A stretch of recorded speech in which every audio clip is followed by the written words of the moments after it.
It was nearly midnight when Sarah's headlights cut through the Ohio darkness, the cold November wind rattling against the windows of her old sedan. She was driving home after a quiet weekend away, her body aching for sleep, her eyes heavy from hours on the road. The highway stretched on like an endless ribbon of tar, with not another car in sight. Then came the low, ominous chime of the fuel gauge, almost empty, cursing under her breath. Sarah glanced around. Her phone had no service, and her GPS had been lagging for miles. Just as panic began to rise in her chest, a faint flicker caught her eye. On the right side of the road, nestled between two crooked trees, was a tiny, dilapidated gas station, its neon sign flickering weakly, one letter at a time. She pulled in slowly. The station looked abandoned, like something out of a forgotten era. A single overhead light buzzed like an angry wasp, casting sharp shadows across the crumbling pavement. The gas pumps were ancient, the kind with ticking dials and worn hoses. Sarah rolled down her window as a tall, gaunt man stepped out of a small office. He wore a stained work shirt, and his skin looked paper-thin, pulled tightly across high cheekbones. His eyes were dark, too dark, like they absorbed light instead of reflecting it. "You're lucky we're open," he rasped. His voice sounded like gravel scraping a rusted pipe. Sarah managed a polite smile. "Just need to fill up, thanks."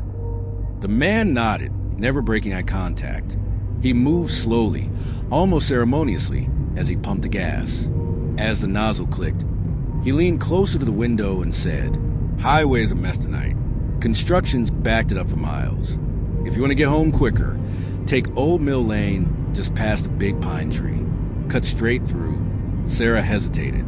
Something about the man made her skin crawl, but she was tired, so tired, and the thought of sitting in traffic for another hour was unbearable.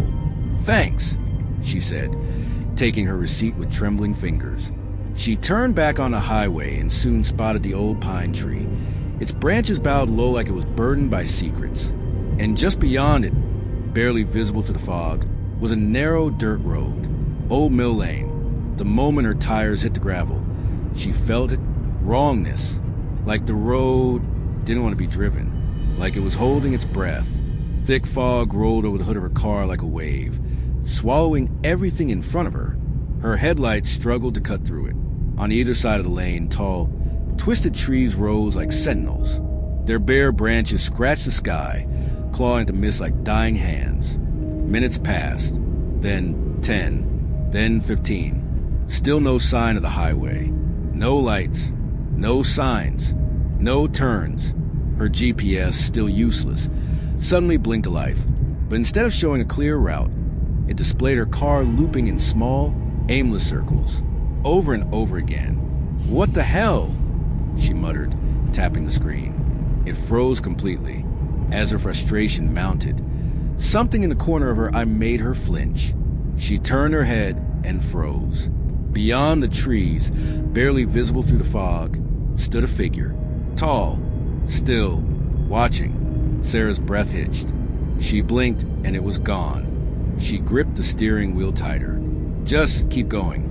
But the silence was different now.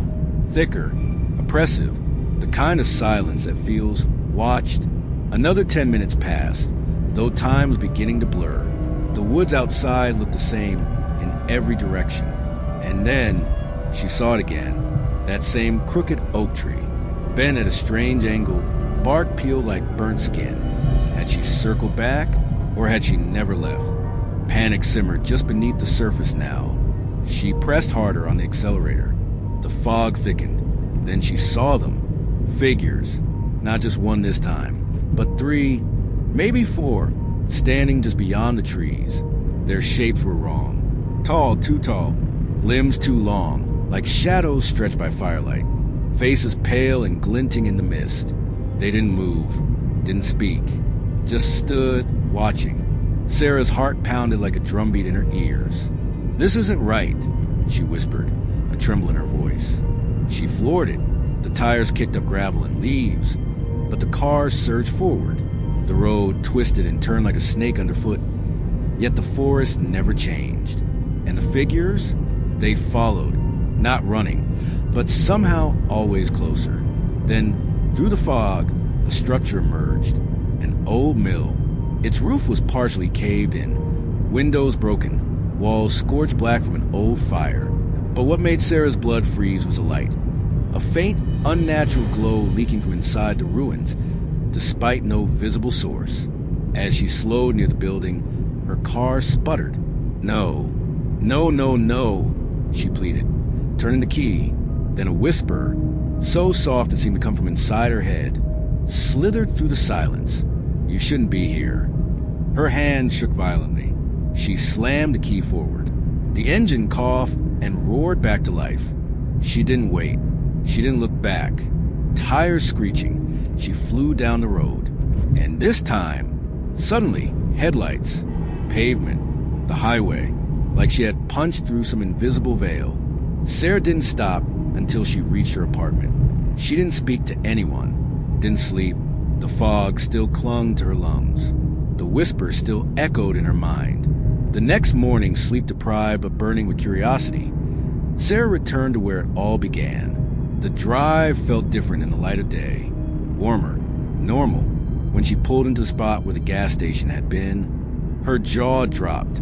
It was still there, but completely abandoned. The windows were boarded up. The neon sign lay in pieces on the ground, choked by vines.